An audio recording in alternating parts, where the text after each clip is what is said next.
A very good morning to everyone. எல்லாரும் எப்படி இருக்கிறீங்க? இந்த புதிய நாளை கடவுள் நம்மளுக்கு கொடுத்ததுக்காக அவருக்கு நன்றி சொல்வோம். இன்னைக்கு நம்ம வாசிக்க போற வேத பகுதி சங்கீதம் 78 56ல இருந்து 72 வரை.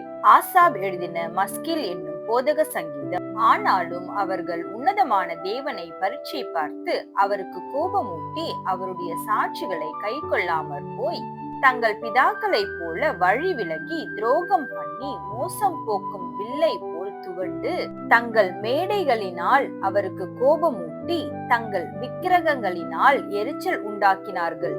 தேவன் அதை கேட்டு உக்கிரமாகி இஸ்ரவேலை மிகவும் வெறுத்து தாம் மனுஷருக்குள்ளே போட்ட கூடாரமாகிய சீலோவில் உள்ள வாசஸ்தலத்தை விட்டு விலகி தமது பலத்தை சிறையிருப்பு தமது மகிமையை சத்துருவின் கைக்கும் ஒப்பு கொடுத்து தமது ஜனத்தை பட்டயத்துக்கு இரையாக்கி தமது சுதந்திரத்தின் மேல் கோபம் கொண்டு அவர்கள் வாலிபரை அக்கினி பட்சித்தது. அவர்கள் கன்னியாஸ்திரிகள் வாழ்க்கைப்படாதிருந்தார்கள். அவர்களுடைய ஆசாரியர்கள் பட்டயத்தால் விழுந்தார்கள். அவர்களுடைய விதவைகள் அழவில்லை. அப்போது ஆண்டவர் நித்திரை தெளிந்தவனை போலவும் திராட்சரசத்தால் கெம்பீரிக்கிற பராக்கிரமசாலியை போலவும் விழித்து தம்முடைய சத்துருக்களை பின்புறமாக அடித்து அவர்களுக்கு நித்திய நிந்தையை வரப்பண்ணினார். அவர் யோசேப்பின் கூடாரத்தை புறக்கணித்தார். எப்பிராயிம் கோத்திரத்தை அவர் தெரிந்து கொள்ளாமல் யூதா கோத்திரத்தையும் தமக்கு பிரியமான சீயோன் பர்வதத்தையும் தெரிந்து கொண்டார். தம்முடைய பரிசுத்த ஸ்தலத்தை மலைகளை போலவும் என்றைக்கும் நிற்கும்படி தாம் அஸ்திபாரப்படுத்தின பூமியை போலவும் கட்டினார்.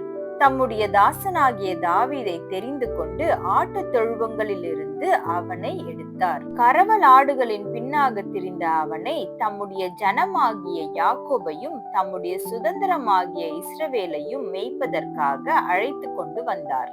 இவன் அவர்களை தன் இருதயத்தின் உண்மையின்படியே மேய்த்து தன் கைகளின் திறமையினால் அவர்களை நடத்தினான். ஆமேன். சங்கீதம் 78 56ல இருந்து 72 வரை. ஜெபம். அன்புள்ள இயேசப்பா, இந்த புதிய காலை வேலையை நீர் எங்களுக்கு கொடுத்தீங்களா இருக்கா, உமக்கு நன்றி செலுத்துகிறோம். இந்த வேலையில எங்களை முழுமையுமாக உங்களுடைய கருத்துக்களாக நாங்க ஒப்பு கொடுக்கிறோம். இந்த நாள்ல நாங்க கைட்டு செய்கிற ஒவ்வொரு காரியத்திலும் உங்களுடைய பிரச்சனை எங்களோடு கூட இருக்கட்டும். உங்களுடைய ஆலோசனை எங்களை வழி நடத்தட்டும்.